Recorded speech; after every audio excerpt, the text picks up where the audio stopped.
insurance is rich in data and complexity. There's an underlying assumption that every risk is in some way unique. And I think that conflicts with the sort of general technology view that there's a box that everything fits into.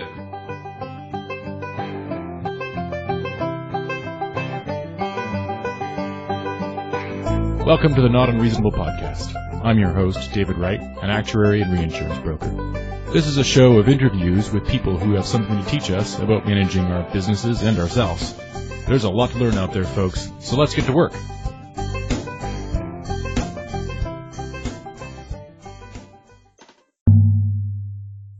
This show is brought to you by Beach, where I work and have worked my entire career. We are a global reinsurance intermediary, and we pride ourselves on creative thinking, deep analysis, and client service. Those three qualities are actually intimately related because you can't spend the energy digging deep into a problem unless you really care about the client. We find that when you really do understand the problem, the solution becomes obvious, even if it seems a little bit unorthodox to the outside world at first. The nature of insurance is to take solutions we know and trust and try to force them onto the problems of the day. We just don't settle for that. You can see further at beachgp.com. If you're an actuary, you, like me, probably dread the professionalism continuing education requirement. I think that the best time to satisfy this is in podcast time, while on your commute, while walking your dog, while mowing your lawn, while doing the dishes. Head over to notunprofessional.com, where, for the price of a CAS webinar, you can get content dedicated to continuing education for actuaries, especially Professionalism CE. That's notunprofessional.com. Thanks for listening, and thanks for supporting the Not Unreasonable Podcast. My guest today is Rob Johnson, retired chief actuary and partner from Beach & Associates. He is nonetheless still very interested in the insurance and reinsurance industry, and Rob has for many years been studying the public accounts of the entire Lloyd's marketplace, which is the subject of today's conversation. Rob, welcome back to the show. I'll say good morning, Dave, but it's obviously good evening there. It is indeed. And Rob, you were actually the very first guest of the Not Unreasonable Podcast, and now you will be the 23rd guest for your return appearance. I'm pleased to get a return offer. So today we're talking about Lloyd's accounts. So Lloyd's came out with some accounts recently. Last year was a difficult year for the insurance industry, although perhaps in some ways both more and less difficult than some people might have appreciated. What I really want to get into today is what the accounts that we've seen in Lloyd's, this being the annual statements, the balance sheet and the income statements, imply about trends that sit underneath Lloyd's. But maybe we should start off with the headline figures. Last year there were a bunch of hurricanes. How did it affect Lloyd's, Rob? I would say it had a moderate loss. It was not an extreme year by any stretch of the imagination. I think you'll find that 2005 was a worse year. Probably 1992 was an even worse year. So it was a loss-making year, but not to any great extent. It was it was probably a 95th percentile event, certainly not a 1 in 200. And in the context of the accounts that we have, I know that you have looked at least from 2005 onwards recently. Is that as far back as your study went this time around? I actually go back a lot further on the triangle analysis. I think it's to 1992 or 93, but the stuff that I'm looking at now, it goes back to 2000. I think before that you've got reconstruction, renewal and Equitas and whatever. It becomes a little bit awkward to see what was going on. But what are we looking at? 16, 17 years. That's I think you've got to take a long-term view to see what's really going on. From my experience, there's a tendency to over-focus on the last year or the last quarter, all of which is important, but you can tend to sort of lose an overall feel for what's going on. So I like to see longer-term trends. In the last year, we had 3 hurricanes. We don't see, I guess, the performance across the individual hurricanes, but that was a somewhat difficult year. What are the kind of the big trends that you see that are affecting the Lloyd's marketplace? First comment would be that the underlying loss ratios are phenomenally good. Across all those 17 years, the loss ratio is 65. That's the gross loss ratio. I should warn you, I always talk gross and deal with reinsurance as a cost. So the gross loss ratio is 65. It's been down under 50 for quite a few years. Last year it was 85, I think in 2005 it was 112. It's actually a figure.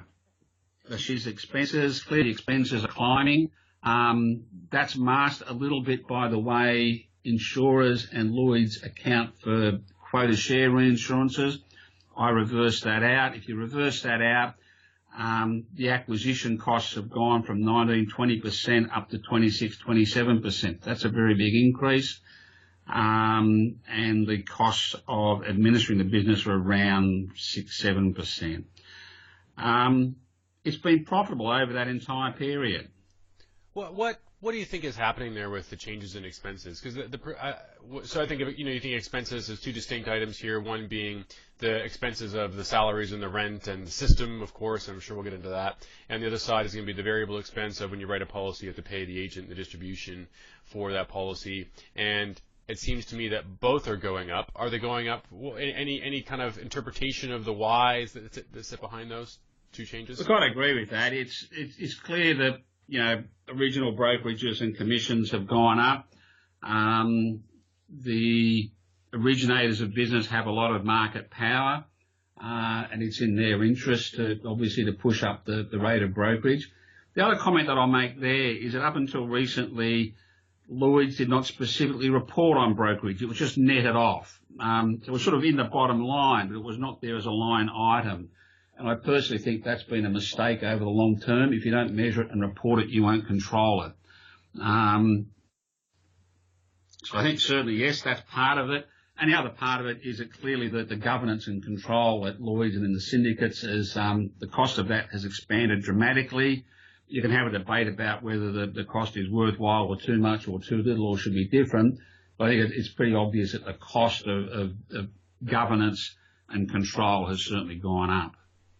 Well, let me test the theory off you here, and that is that one of the things that we also observe from the accounts, and you can talk about the validity, or rather, not the validity is not the right putting it, but how much we can rely on these numbers. They have rate change figures there, and it looks to me, just in sort of casting my eye over a line graph, that the increase in expenses has coincided with a decrease in rate, and so that would mean that, call it, the risk has gotten cheaper. But let's say if you have this theory, which I kind of have, that the expenses are more or less fixed, that if you drop the premium, then the expenses kind of stay the same and the ratio goes up. So the expense ratio rises, but that's only because the risk is getting cheaper to insure. What do you think about that? Two comments there. Firstly, as regards the insurer's own costs, yes, within bounded ranges, the costs are fixed rather than variable. So if premium income goes up with the same cost base, your rate goes down and vice versa. So that certainly is true. Not true, obviously, of the brokerage and commission, but is true, I think, generally of the insurer's own expenses. I'm not a believer that rates have actually gone anywhere. Lloyd's does put out a table. I haven't got it in front of me, but I think basically rates have sort of what I would describe as fluctuated around a small range since about 2003 or 2004. A lot of people place no credence in the rate numbers that Lloyd's puts out, including my own daughter who was involved in a Lloyd's syndicate. But looking back over the numbers, I'm inclined to think that rates at a market level have been relatively stable. So I'm not a believer in the view that rates have gone down. They drift around, certainly, within particular classes they'll move up and down. But my feel is that rates are stable. And so underlying that, of course, inflation is real, though, and certainly medical inflation for liability lines of business. And I would argue, too, that there's such a thing as property inflation. I think that houses are nicer and they're getting more expensive to replace at the very least. And in any case, you have inflation. So the claims costs are going up. Now, so we're both actuaries here. And so that mean that the premiums inflation figure is about matching the claims inflation figure in the aggregate? Is that something you'll endorse? Yeah, I do. It's an interesting point. There's clearly claims inflation, which can be different for different products and different classes. There isn't just one overall figure. When people talk about rates, I think they tend to confuse rates and premiums. What people tend to forget is that rates are applied to something or other, and typically what they're applied to is what I'll call the rateable base, and typically that rateable base is some sort of financial number. It might be assets, it might be turnover, it might be wages, it might be whatever, but typically it's a base which itself is subject to inflation. So long as the inflation in that rateable base isn't very different to the claims inflation, there is no need for rates to move. Obviously, they won't tie up exactly, so there is some need to move. But in general, there's this underlying, might be 2, might be 3% per annum increase in prices, which comes about from stable rates and an inflating rateable base. So you're advocating that prices are going up, but the rate is not going up, and that's your point. Yep, absolutely. So I think one objection some might have to that, and I'm kind of sympathetic to this idea, so let me tell you what you think about this. There is no rateable base that applies to medical inflation, and yet medical inflation drives quite a lot of the costs. I mean, certainly thinking the United States here, because that's where I live and work. Medical inflation drives quite a lot of the increase in claims costs in several lines of business, and I would say most lines of business that are meaningful, and that's massive, and it's been massive for a while, and nothing could ever touch that. What do you think might be going on, let's say workers' comp, or let's say general liability or auto liability? Certainly there is a tendency for any medically based inflation to be higher than the average level of inflation. We're all getting older and we all like better and better care, and it costs more and more to do it. So it could well be the case that medical inflation is above the general level of inflation. If the rateable base that medical rates are applied to is going up at the same rate, then yes, something will need to give. Having said that, we're all aware of the power of compound interest. The medical inflation can't get too far out of alignment over too long a period. Something will give. Now, the periods in question might be 20-year time frames, but if it gets too far out of kilter, something will give. There will be tort reform, there will be cutbacks in cover, there will be massive price increases or whatever. But even with the medical stuff, I'm thinking about medical cover, not workers' comp as such, the fees that are being charged by hospitals and doctors, the cost of the equipment, that's what is being built into the rateable base. So long as that's going up at about the same rate as the cost of the insurer, things will still line up. One other point that you make in your analysis, and this, just for the sake of the audience, a lot of this conversation is based on an email circulation that Rob put together internal to our organization, and we're going to go through more or less all the comments that he's made, but I found it such an interesting document, and this is not the first one of these that I've seen from Rob, that I thought I really ought to get him back on the show. And so another point that you make in that analysis is you said that within certain lines of business, a few of them are outliers in one way or another. In particular, you point out aviation. And aviation is such an interesting tiny little sub-market, but that one has what are potentially significant and real decreases in rates. Any additional comments on that? Yeah, I agree that there's significant and real reductions in rates. I'm not an expert on aviation experience, but again, it's an area where particularly major aviation, it just gets safer and safer and safer. And keeping in mind that the rateable base will be value of aircraft, or I don't know, the airfares that they charge. The bottom line is that the cost of aviation disasters is reducing as a relative to the incomes that airlines generate. So therefore, the rate can go down. And how about marine? Comments on marine? I haven't got the number in front of me. I think what I said about marine was it had performed surprisingly well. Yeah, more stable. Because the sky is falling in marine. So if the world is to be believed. I don't claim to be an expert on marine at all, but it's over the years I've noticed marine tends to be more profitable than you think, and I think the advantage it has, it's in spite of its profile, it's an overlooked area. It's a relatively small part of the market. Those who aren't in marine don't tend to dabble there. And I won't say it's a closed shop, but it's a less contested area than, say, property cat or third-party liability or whatever. I'm not saying it's not contested, obviously, but it tends to be, I think, a little bit of a niche isn't the right word, obviously, but it's a law unto itself almost.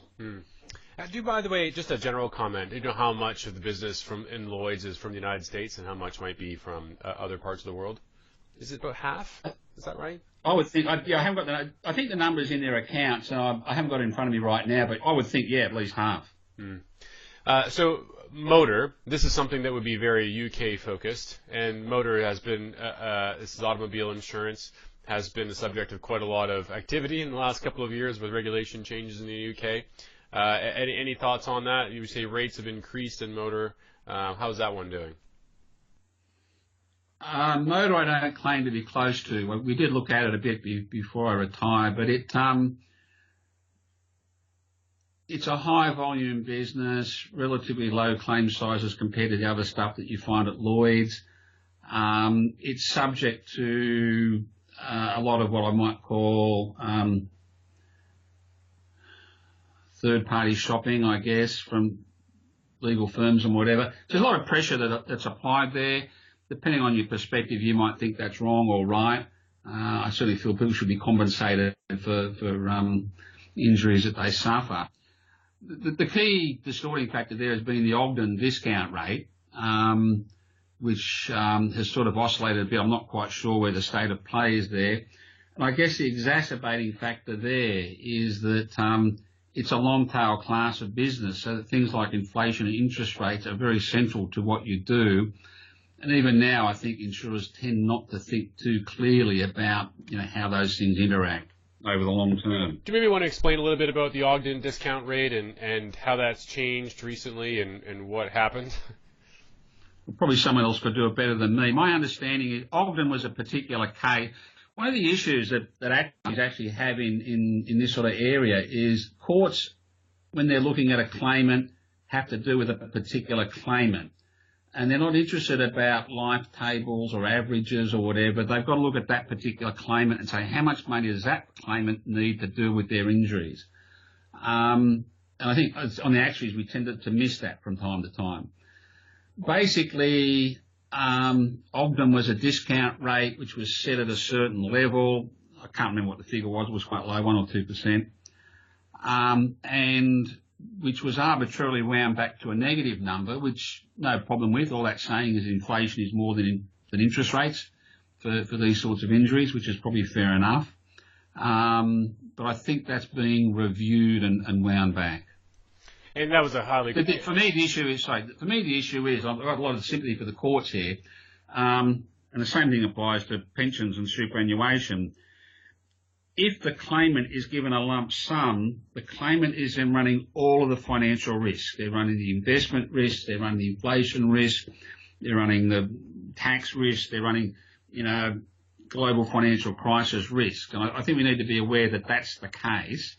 And ultimately, it's not their fault that they're being given a lump sum. And my understanding of the controversy there is more or less that it was a big leap in a negative direction for the insurance companies' profitabilities and for the pricing levels that they've been established, and a surprise. And so they didn't see it coming. Maybe directionally they thought that might happen, but such a huge change out of the blue really caught a lot of people by surprise and hurt a lot of organizations financially. Yeah, I think it's fair to say that I think what happened was it had been left unchanged for a long time. It would be better if it was reviewed more frequently. And whoever's decision, the minister's decision, it would be fair to say the minister was not the most financially literate person around and didn't appreciate the consequences of what they were doing. They basically said, here's two numbers that I guess the Bank of England publishes. I take that number away from that number, I get a negative number. That's what we'll use. Now, if that's the right number to use, that's the number that should be used, but the consequence of that is prices have to jump, I don't know what it was, 20, 30, 40%.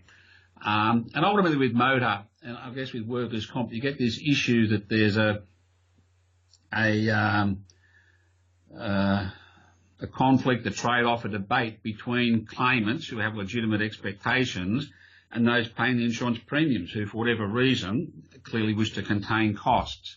And the insuring public, again, the other side of that is that the insuring public generally regards insurance as a resented purchase. So if their premium goes up 30 or 40% and they've done nothing, they've had no crash in the last 12 months, Why are they being hit? It's a huge political issue. So I think the decision was a bit naive financially, and it was a bit naive politically. And the answer is a more regular routine update so that any incremental changes are incremental rather than massive. I think it's an important idea and concept for regulation generally. If any regulators listen to this, is big moves are kind of okay, particularly if they are warranted and it makes sense. But the signaling and allowing a marketplace an opportunity to adapt in advance to a large change and call it the rules of the game to where the goalposts are sitting is really important in order to ensure the stability of access to the product, to the services that we supply. And if you kind of pull the rug out from under folks, even if it's justified, it can screw a lot more things up. Yeah, I think it as I say, insurance is a resented purchase. At the end of the day, insurance companies are just intermediaries. It's the insuring public that pays for the cost of claims and the cost of servicing them. If the community has certain expectations through the courts or the politics or the media, whatever it is, that this, that, or the other should be paid out, that's fine. It costs more, it costs less.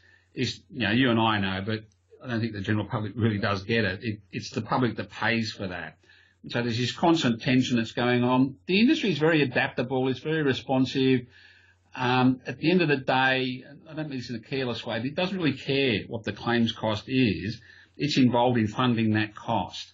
And so long as it can do that in a sensible way, that's all it needs to do. It can deal with shocks from time to time. That's what it's geared up to do. But, if the politicians, if the courts, if the general political discussion creates a dilemma, then ultimately that will fall on the insuring public. One thing that's close to my heart is the HIH case in Australia back in 2000 or 2001, where HIH was, I think, the largest, if not the second largest insurer in Australia.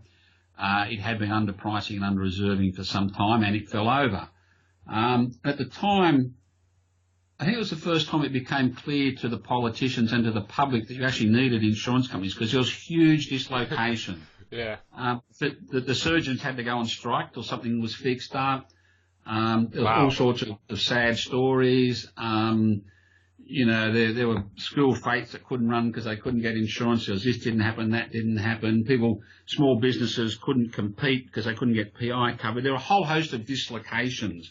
And this wasn't government caused. It was caused by underpricing and under-reserving. But it was the same issue that it is in the community's interests that the industry is sort of stable and reliable and well managed and efficient and all those sort of things.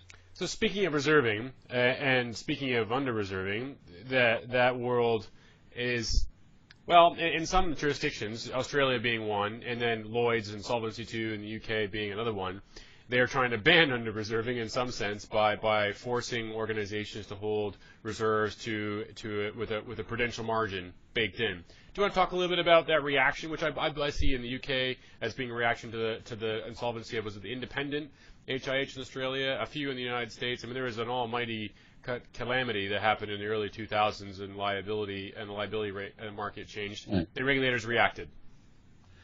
I probably have a very Australian perspective on this. I think you should over-reserve. Basically, if everyone reserves just to the mean, then that means, or to the median, that means half the insurers are insolvent or will become insolvent if the assumptions are all right. The only way to guarantee, or not supposed to guarantee, but as to enhance the guarantee that insurers offer, is to over-reserve. You need capital there. To me, over-reserving is merely what I'll call above-the-line capital, i.e. it's pre-tax capital, and it's essentially no different to below-the-line capital, which is after-tax capital. The insurers, I just think it's a good way to run things. The tax people seem to put up with it. Effectively, tax is being deferred, but they seem to put up with it. I know the IRS in particular requires insurers to discount reserves for tax calculation purposes. I don't know if in all instances, but in many instances, and they're the only ones who require that. Now, of course, it's worth kind of dwelling on that for a moment because that's an important it's an interesting tension. Normally, you see regulation takes the guise of solvency regulation, where you want reserves to be higher. This is what we're talking about right now. But the tax authority recognizes that higher reserves means a higher loss expense, because you are booking the losses at a higher loss ratio, and so you have lower income, and so you're paying less tax. And that's an issue for the regulators. I mean, again, I'll take an Australian-centric view. In Australia, reserves are specifically discounted, but they are discounted at the risk-free rate. So to the extent that insurers earn investment income above the risk-free rate, they don't recognise that till they actually do it. Okay, so we only pre-assess, if you like, the risk-free rate. The regulator, APRA, clearly likes higher reserves. The tax people put up with that in Australia. So we have discounted reserves. We also have prudential margins. I think they tend to cancel each other out in reality. The community, it obviously wants stable, reliable insurers. Essentially, that means they need to charge more rather than less. There's a whole host of competing pressures there, and ultimately it's up to the government and the regulators in the industry and the community to sort of find where is that balance. I basically think people have got it about right myself. And that is reserving in Australia to was it the 60th percentile or 70th percentile, or is that the UK? In Australia, it's the 75th percentile is the mandatory figure. Most of the listed insurers reserve to the 90th percentile. Wow. To put that in context, that's only about 10, 12% on top of the mean estimate. Outstandings tend to be far less volatile than you think. And outstandings tend to be much shorter duration than you think. The average duration is only about 2.5, 3 years for a balance sheet. So is that disincentivizing people from, or implicitly increasing the capital requirements for more volatile lines of business? Or at least for smaller insurance companies? Any thoughts on that? I'm not sure I understand the question. I mean, basically... Well, if you have to reserve at a 90th percentile and you have a more volatile line of business, let's say excess liability, then you have to reserve, there's going to be more than 10 points for those guys. There's more capital, yeah. Basically, it's just above the line capital and below the line capital. A more volatile business, and volatility in reserves is part of the total volatility of the portfolio that you write, needs more capital. The other issue is if you're growing, then that prudential margin is growing. So each year you release a certain amount, but you put away more.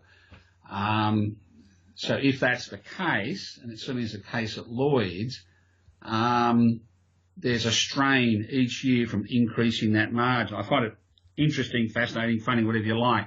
If you look at the Lloyd's results, nearly every year they'll say, these results look better than they really are because there's been a release from reserves. And the result from those recent years is not as good, and this is what it is. But what they forget to mention is the results from those recent years involve putting away a prudential margin. If you go back over the last 10 or 15 years, there have been substantial releases from reserves every year. If you are actually over-reserving, if you're actually reserving prudentially, then there will be releases from reserves. And that's just a natural part of the business. Do they record and track and publish the source of the release? And so do they allocate that back to a year? So they say actually we're releasing from the 2006 year now this much, and 2007 year that much? They don't. In the accounts, they'll just say, here's the total figure released in the current financial year. But Lloyd's provides a lot of background data, which is what you've seen there. I think in the thing I sent you, you'll see there's a sheet that shows the releases by year and by class of business. They can presumably do it by syndicate. My thought was, or at least my understanding, as the accounts get published in the United States, that they tend to release a bulk amount at least in the income statement. I suppose when you go to certain, if they publish triangles, they can back allocate it back to the year. But the point I'm trying to get is, if you wind up maybe making the accounts a little bit more complicated to understand, and it's harder to see how well a company is doing. I think that's the case, but I think it's necessary. I mean, the issue is if you had a completely stable situation the release from reserves in any financial year would be approximately equal to the extra amount you're putting away in respect of that underwriting year. They would net out. Now, given that you've got just inflationary and other growth going on, that prudential margin is growing, so the release is less than what you put away. So my comment simply is that if you go and look at the statements that Lloyd's makes, they tend to say, the underlying position for the most recent year is actually worse than what we're reporting. Don't get too carried away. And that's a fair comment. But you need to say, but by the way, that most recent year has quite deliberately a margin in it. And if it turns out you don't need that margin, then the real result is less. The real loss ratio is less, the profit is more. So why don't we get back to Lloyd's here? And one other area, and this is one that's near to our hearts, both of us, is reinsurance. And Lloyd's has some interesting, peculiar rules about reinsurance. For one thing, Lloyd's is a significant writer of reinsurance and also a significant user of reinsurance simultaneously. Of course, Lloyd's is made up of many many independent companies. And so in some ways it's kind of silly or funny or interesting to think of Lloyd's as a whole and that it's a marketplace and not as opposed to an organization. But maybe you can comment a little bit about reinsurance and some observations you've made about how Lloyd's uses reinsurance. Not sure where to start. It spends more, on my figures, the reinsurance spend is around 20% of gross premium income. Now, in that case, that's net of what I would call exchange commission, some people call seed commission on quota shares. There's been a lot more quota shares bought of late. I think in the past there was a tendency to think quota share was a simple form of reinsurance. I think a lot of people are waking up to the fact that it's a very subtle, very nuanced and very effective form of reinsurance. So if you look at the figures, and the only way you can really tell it, because they don't separate out excess or loss from quota share reinsurance, but if you go to the notes to the accounts, usually somewhere it will tell you about the reinsurance commission. And as an example, in 2015 and 2016, reinsurance commission across Lloyd's was 600 million, and prior to that, 500 million. In 2017, it was $1 billion. Okay, so my understanding though, up to that point, to interrupt, but I was really curious about this. I thought that Lloyd's syndicates were prohibited from buying quota share reinsurance. The story, as I think I understand it anyway, is that there's a regulation in Lloyd's whereby to protect their intellectual property, they wouldn't allow all external capital providers to write quota shares of Lloyd's syndicates, and they banned them, more or less. And as a result, Lloyd's is very heavily driven on excess of loss reinsurance, and that's how they think of protection. And quota shares were nowhere to be found. And yet you're talking about quite a lot of quota share reinsurance here. What am I misunderstanding? I don't think it was ever banned. I think, and I'm not entirely sure. I think the situation was a quota share can be de facto capital. So what Lloyd's wanted to avoid was where quota share was being used as de facto third-party capital, because then it's something that Lloyd's couldn't control. Okay, so I think that was the issue. If there's a quota share bought for, if you like, less ownership capital reasons, then Lloyd's is okay with that. The other thing is a lot of the reinsurances are being done as quota shares of syndicate into another special purpose syndicate, which is then can often be external capital. It's okay because Lloyd's can control and manage that syndicate. And a lot of the quota shares will be from capital in effect that Lloyd's is happy about. But I certainly thought, quota shares, not banned, but certainly frowned upon. But on these figures, I'd have to say out of an 8 billion spend, 8.7 billion, something like 2.5 to 3 billion has got to be quota shares. Interesting. Quota share is something that you've taught me about and come to appreciate. And I've come to appreciate the subtleties of it. And one thing that kind of, as I was mulling this over in advance of this conversation, is an advocacy for quota share is in some ways, or I wonder if you agree with this, actually an implicit critique on the capital levels of most insurance companies. And so I think of quota share really as shrinking the amount of the business that you write that you have to service with your own capital. And so another way of thinking about that is that actually everybody's undercapitalized and they should use capital from somebody else. And if you take that into an extreme situation, everybody's buying a lot more quota share, let's say if Rob, we were the most successful reinsurance brokers on earth selling quota share to everybody, eventually there's so much quota share out there because everybody's buying capital from somewhere else. Would that mean that you'd have to increase the total amount of capital available to suit the risk appetites of everybody in the business? Is that question making sense? Is there an implication here that the capital levels need to be much higher? Well, there's capital behind the quota shares. Remember that Of course. All reinsurance has some capital cost to the reinsured entity. It's not frictionless. So the quota share reinsurer has to have capital, and if you like, the buyer of that quota share doesn't get full credit for that. Okay, they've got to hold a bit for the reinsurance risk. I think it's interesting. IAG, again, an Australian perspective, has recently, I think it's 35% of its business is quota shared, either with Berkshire Hathaway or Munich Re or Swiss Re or whatever. And the reasoning behind that effectively is they're saying, okay, we are quite happy to operate as an insurer for 65% of our business, to put up capital at risk for that 65%. But for the other 35% of our business, we prefer to operate as an MGA. That's essentially what they're saying.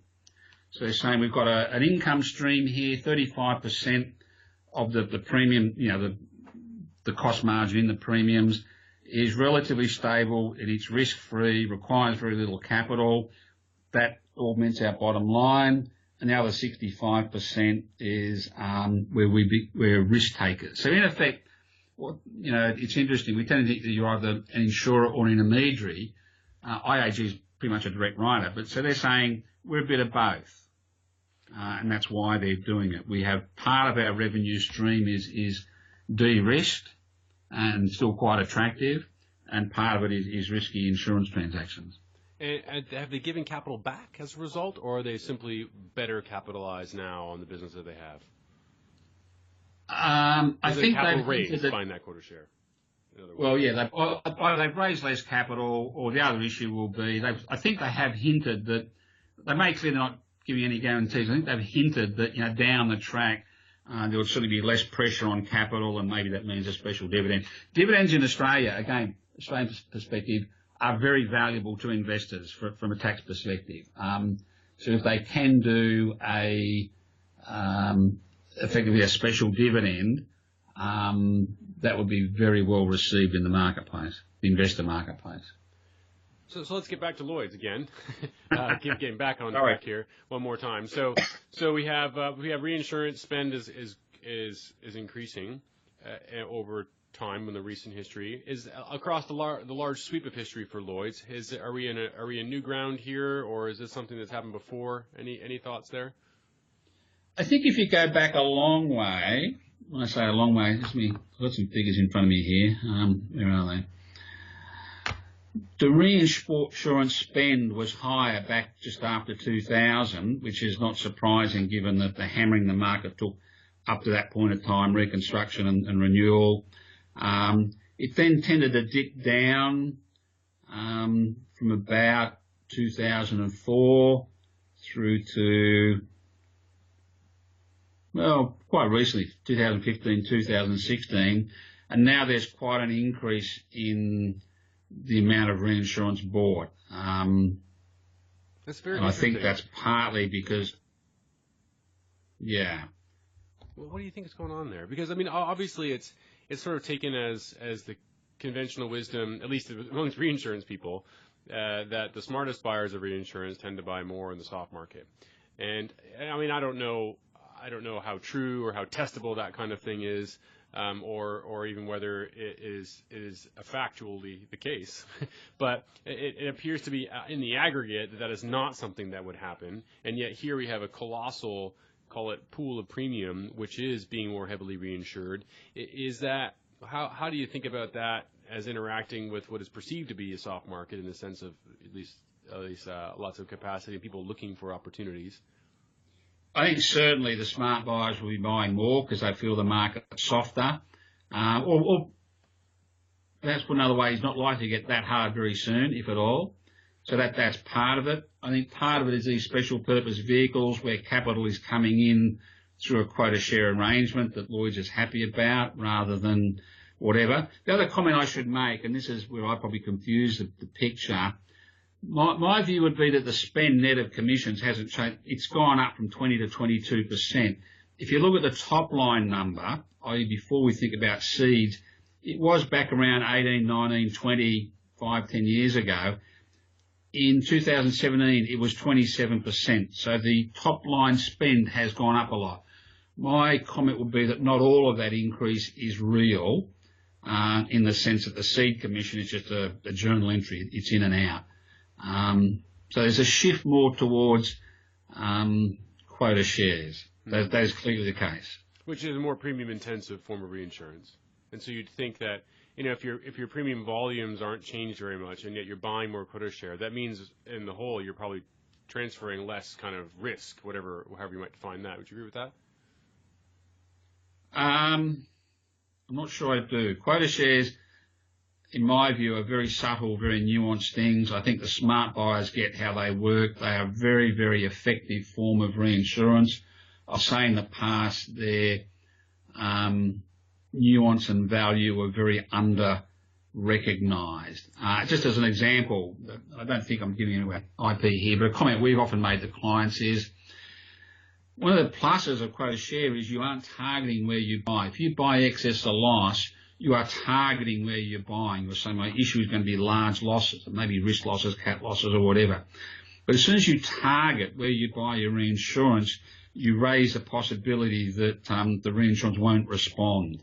And in fact, last year might be a classic case where you had, 140 billion in events, but 3 different separate events. I think it's arguable that the reinsurance did not respond as well as people would have liked because there was an aggregate of moderately large events rather than one, mega huge event. So quota shares do not suffer from the problem that they're not targeted. And therefore, wherever your problem emerges from, they will respond to that. The other issue is that quota shares introduce no reserving issues. In my own experience as an actuary, and I'm sure the actuaries won't like this, but I think actuaries tend to underestimate the value of reinsurance recoveries on excess or loss covers. So I think there's a tendency to undervalue that asset. In the fullness of time, cash flows through, doesn't matter. But if you're undervaluing that asset, then you are understating your profits and overstating the capital that you need. The beauty of quota shares is once you've picked on your gross loss ratio, you know what your reinsurance recovery rate is. You don't need to do anything clever. You don't need to fit Pareto curves or log normal curves or whatever. You can simply say, I picked this loss ratio. Here is my reinsurance recovery. No dramas. So that is to me, they're the 2 huge pluses of quota shares. They will respond to any problem no matter where it comes from, and there is no reserving issue. How would you comment on the efficacy, I suppose, of reinsurance buying at Lloyd's over time? Do you think that has changed? Have they gotten better at it, or not? Or how is it working out for them? I think reinsurers have done very well. Right. So the buyers, maybe, is it, so here's an interesting kind of deep philosophical point. Does that mean the buyers are getting screwed? No, on these figures here, across whatever it is, the 18 years I'm looking at, the recovery ratio is 68% on reinsurance. And that includes 2007, it includes 112%, it includes 2005 at 200%. And maybe you could argue that's a nice time period, but it doesn't include the mega events that you're paying for. What I'm trying to get at here, I suppose, is insurance, is reinsurance, is insurance a win-win transaction, right? So can you be a buyer and buy something and not make money on reinsurance, or what are you getting? My view is that you ought to expect that reinsurance is a cost. You ought to expect that over any reasonable time period, what you pay out will be more than what you get back. That's how insurance works. Okay. But if some unfortunate event occurs, you might actually get more back than what you pay. That's insurance, that's reinsurance. The reinsurers would argue that maybe that ratio, that 68% ratio, is good. To me, it looks a little bit low, but not tremendously low. I think there's a tendency to overbuy. I think there's a tendency to buy at portfolio level rather than entity level. But that in turn raises issues. I do think the downside of buying at entity level is you then make unless you have very good information and reporting standards, you create a situation where underwriters fundamentally can't be responsible for a bottom line. I think that's not good. It's a complex area. There's all sorts of trade-offs and pluses and minuses you need to take into account. I would say over that period, reinsurance has been a little bit more expensive than it should be. But to be fair, the gross loss ratio is 61, and the reinsurance loss ratio, as I measure it, is 68. Not too bad. I mean, particularly given that the reinsurance loss ratio is far more volatile. Yeah, it is more volatile. One other observation I made, and kind of running low on time here, one other observation I made looking at the accounts, or at your analysis of the accounts, is it appears to me that the tail is shortening on the business. And here I'm measuring the tail of the business as tail, in this case, is insurance tail, so the time it takes to pay claims out. And if I take the liabilities and I think it's just the claims outstanding liabilities, so this is the reserves, including IBNR, divided by premium. So what's the multiple of premium that you have on your balance sheet, measure of leverage even. But in this case, if it goes up, that means for every dollar of premium you're putting away, you're keeping the reserves for longer. And so it looks to me like that ratio is shrinking. So relative to, say, 10 years ago, they're actually holding fewer liabilities for every dollar of premium they write. One explanation for that is they're writing more property business, perhaps, which has a shorter tail. What do you think about that observation? I'll answer it differently. I think the reserves are about right. I mean, I do my own analysis on this, and I think Lloyd's, I haven't finished this, so I don't want to be quoted too much on this, but I think Lloyd's is over-reserving by about 10%, to pick a number. That's about right, in my view. So if the leverage is coming down, that means a lot more short-tail business being written. Cyber, I assume, is a short-tail class of business. That's where the growth is. All other things being equal, yes, the leverage coming down might indicate a weakening in reserves. The other side of it is, you've got to keep in mind, again, getting back to this governance issue and cost issue, there's a lot more effort put into analysing the reserves. And that's a very good thing. Each syndicate, all the reinsurers, the insurers, there's got to be billions of dollars really being spent on analysing the reserve, digging deep, getting it right, etc. Now, at any individual level, obviously it could be all over the place, but I can't imagine that the market in totality is getting it that far wrong. And again, my view is ultimately insurance and reinsurance is an adaptive control process. We don't know what the future holds. We're assuming it won't be too different from a sort of slightly negative view of the past. If it is more negative than we think, then within limits we respond to it. Okay, we respond to it from capital. We respond by charging more price. At the end of the day, insurance can't collapse as a market because the modern economy can't work without it. I think I mentioned reconstruction renewal a few times. It's an interesting episode where the regulators effectively said this market cannot collapse and allowed, some fast and loose activity to ensure that didn't happen. And again, I'll go back to HH in Australia. That's what happened here. I mentioned the surgeons. The government had to step in and become the insurer for the surgeons for 2 or 3 years till the thing was sorted out. So it's an adaptive control process, and barring Armageddon, in which case you have other issues, it will respond. So so reconstruction renewal, that was an episode in the early 90s, right, where asbestos claims for the most part, certain environmental liability classes came crashing down and more or less made the Lloyd's marketplace insolvent entirely. and they walled off those liabilities in a separate firm called Equitas. Am I getting these details right, Rob? And that was a rescue of the whole thing. Would have gone bust. Yeah, I think on any normal commercial basis, and I hope I don't upset anyone here, but I think on any normal commercial basis, Lloyd's was bankrupt. Yeah. I think at the end of '96. But I think the government took the right decision, which is that Lloyd's is Lloyd's. It's an institution, and it will be made to survive.